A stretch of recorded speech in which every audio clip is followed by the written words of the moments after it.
In Taiwan, a delicate peace looks a little more fragile. The self-governed island has a new leader, one China sees as a reckless separatist. For 2 days, Beijing tried to show the world how it could and would wage and win a war here. This is Keelung, a naval base. The closest Beijing's aircraft got to Taiwan's coast was about 45 miles from here. Ki Ming-woo has seen decades of tension. To him, it feels like a farce. Do you think conflict with China is a real possibility? China is huge. Taiwan is just such a tiny place. One lake in China is 10 times bigger than Taiwan. Do you think this land is of any benefit to them?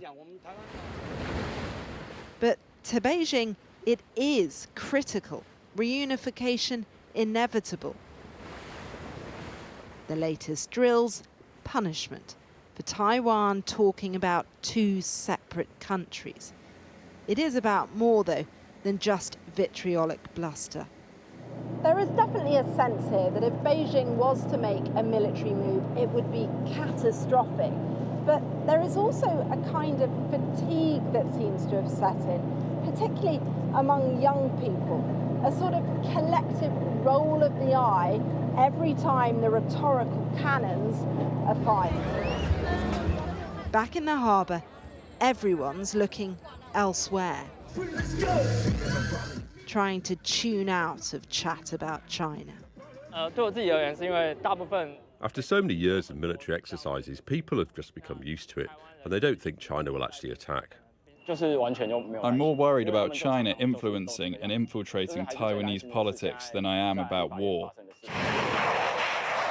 But the US says Beijing may be on track to be ready to attack Taiwan by 2027.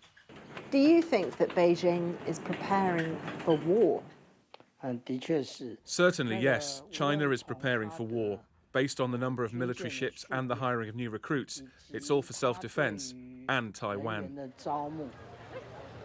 Conflict looks very costly and risky for Beijing right now, though. It may well opt to just squeeze this island rather than seize it.